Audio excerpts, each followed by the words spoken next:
Hi, Misha here, and I have something pretty unique, and from a brand I don't show too terribly often, but do on occasion. And this model was just released by Air Force One in 1/72 scale diecast. And this is a model of the very modern Russian Sukhoi SU-57, or as it's internally known by Sukhoi, the T-50, at least when it was during its testing stage. This is Russia's 5th generation stealth, air superiority, and ground attack fighter designed for both Air Force and naval use.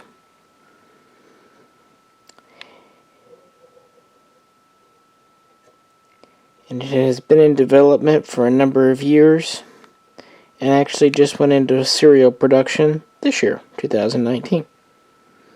Now, as always, I like to talk about the history of planes, but with this one, we don't know a whole lot, as there are not many in the world yet. In fact, there's only 10 prototypes and 1 production model so far. And it's hard to get information on an aircraft that's essentially classified. Of course, what Russia says about it will be maybe a little embellished, but then what the West might say about it might be a little, yeah. And then, of course, the model from Air Force One I'll talk about a bit. It is a neat model, though. Air Force One, while not perfect, does have things going for it, and they're getting better. Anywho, as far back as the 1980s, Russia was looking forward to what would eventually replace the Sukhoi SU-27 and MiG-29, which were just coming onto production at the time. And the idea was to have a new generation of fighter in the 1990s. This went back and forth for a bit, but eventually MiG won the kind of the competition and was set to do the MiG-144. But with the end of the Cold War and budget cuts, and Russia went through a pretty bad economic slump in the late 90s. So by 2000, the old program was dead. In its place, a new program, the PAC-FA, was started around 2000, and this was to give Russia a new next generation, 5th generation fighter to go up against America's F-22 and Europe's Eurofighter. Call it F-2000 or Typhoon, whichever you wish. You know, modern fighters. And this was also going to be Russia's first true stealth fighter. This time, Sukhoi won the competition, and it had been working on a new advanced fighter internally on its own, basically, for a long time. For example, the SU-37, then it would evolve into the SU-47, and now, of course, we have the SU-57. Well, in 2002, Sukhoi was selected, and advanced design work began, and by 2007, Russian government officials announced that the general design and spec phase was over, and that they were going to start producing the first prototype, and they hoped to have 3 flying prototypes by 2009. Well, as what happens all the time with advanced projects like this, there were many delays, technical issues, updates and changes and addendums. So, while by 2009 we finally did get a working prototype, which began taxi trials late that year, they were behind schedule.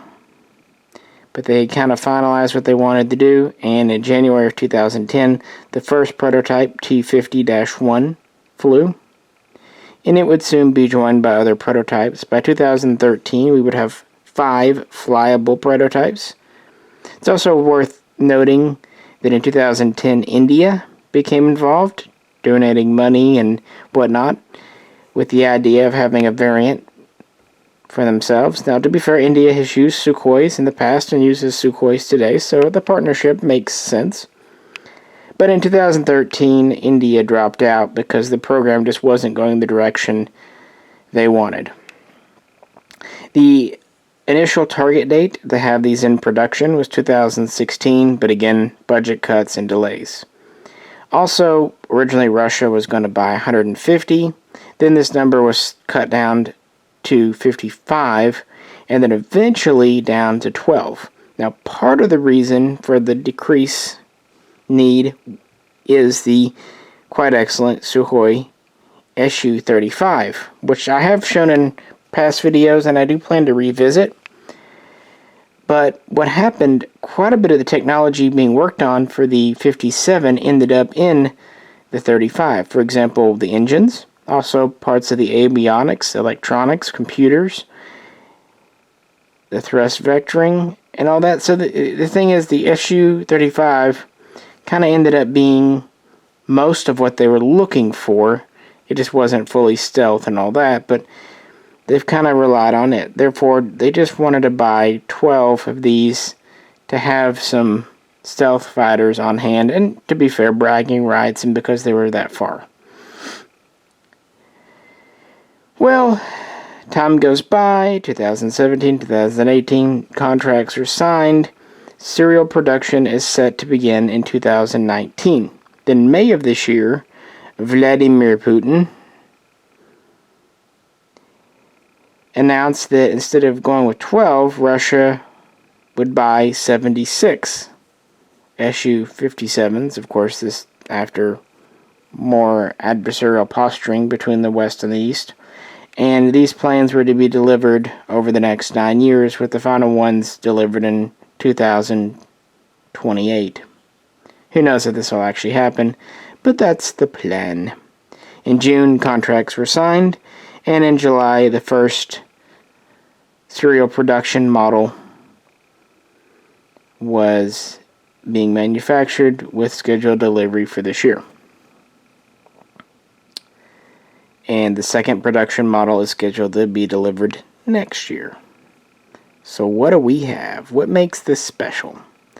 Well, it is stealth capable. It's made of a lot of composites. It has your typical radar absorption and deflection. It looks 30 times smaller than an SU-27 on radar. It also has twice the range of SU-27. It's a single seat, dual engine. It has a max speed of Mach 2. It's capable of super cruise, at least that's what Russia claims. It has a maximum altitude of 66,000 feet. And it can carry up to 12 weapons. Now it has, let's see if I can flip this over. It's actually a very big plane. It might be hard for me to do one-handed. It's heavy. On the center line of the model, in between the engines, the pylons, we have 2 internal bays, each able to carry up to 3 missiles. And then additionally, each wing can mount 3 missiles externally. On top of that, it's equipped with one 30mm cannon for air defense. This is designed primarily as an air superiority fighter, so it can have various air-to-air missiles. It also has a secondary role as a ground attack or support aircraft, meaning it can carry air-to-surface missiles. It can also carry anti-shipping ordnance, which is pretty cool. It can shoot ships. It can even carry anti-radiation missiles, meaning it could be used as like a wild weasel. Of course, right now the field's open. It's still under development and refinement. So, but yeah, it looks like it's a pretty versatile aircraft. Obviously, if it carries ordnance on its external stations, it will lose quite a bit of stealth. But much like the F-35 and F-22, it can carry internally, and 6 internally is pretty damn respectable. It is a large airplane. We're at 66 feet tip to tip, with an over 46-foot wingspan. But Sukhois they tend to go large. MiG is the one that likes to go a little bit small, but Sukhoi kind of goes big and bad. So will this be Russia's next generation cutting edge stealth fighter? Who knows? I mean, so far on paper it looks good so far, but we don't know how many will actually be produced and what its combat record will be. Will it enter into naval service as well as Air Force? Will it only be used by Russia, or will it be used by foreign nations? I don't know. Tune in next time. Maybe we'll find out in time. But always cool to get a new Russian model. I have actually a few new ones to show you that I've been acquiring over the last few months, so we'll probably have a rash of Russian videos soon. Like many Air Force One models, one thing in its favor, it is almost entirely metal. One thing Air Force One is great at is metal. Like, I think, aside from the engines, like the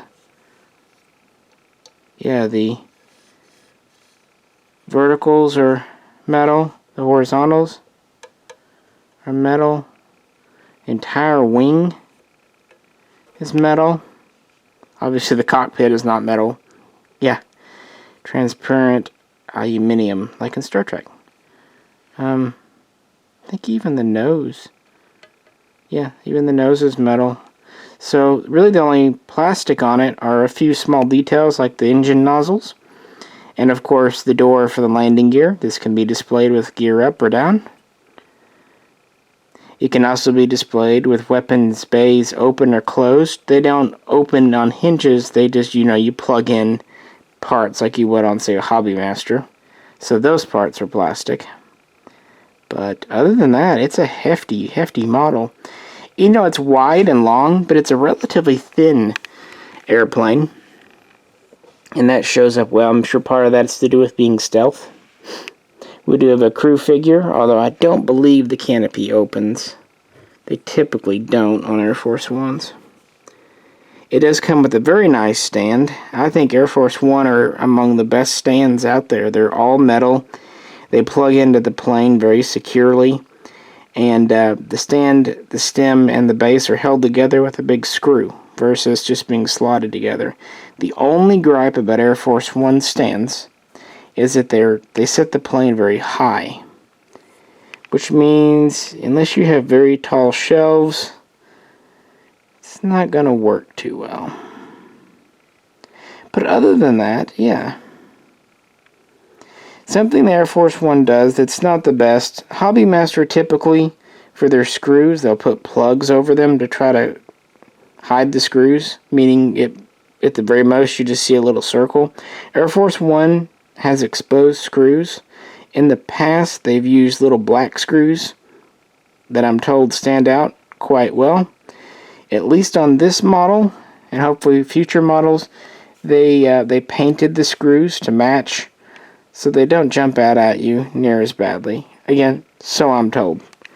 To me, I care, but it's all pretty much academic. No one else is really doing an SU-57, so that's neat in a full 172 scale. Air Force One also does an SU-35, which isn't a bad model, but I think most would agree that the Hobbymaster offering is superior. But yeah, I really don't have a problem with Air Force One. I have a few of their planes. I have their Osprey, which is pretty awesome. Their V-22. I've got one of their Apache helicopters. I've got their Eurocopter, which they did a fantastic job on, frankly. I think that's one of their best. Yeah, but when they get it right, Air Force One does pretty darn well. And they are cheaper than a Hobbymaster. This is one of the more expensive Air Force Ones at about $90, but a Hobbymaster, say SU-27 or SU-34, SU-35, retails for about $120 to $140, depending on which variant, so it is still noticeably cheaper. I think just because Sukhois are so physically big and require so much metal and molding and stuff, and a larger box for transport, they're just always going to be more expensive no matter who makes the model. So, final thing, this came from Pete's Collectibles. He told me these were coming in a few months ago, and I said, yeah, I'd like to have one. He only had, I think, 4 come in, but, yeah, he was good enough to set me back and give me one of his first 4. So they're in the country now, but not exactly in huge numbers yet. I don't think they probably will be. It's pretty much a niche plane for us crazy Russian fans. But one of those neat things. It goes really well with my F-22 and F-35 and Eurofighter Typhoon. Alrighty, folks. Just thought we needed a Sukhoi video since we haven't done Russian in a while. Love to hear your comments and thoughts and how you like the plane. I think it's neat. The lines feel really neat on it. Really sleek. Anyway, this is Misha, and I'll catch you very soon next time.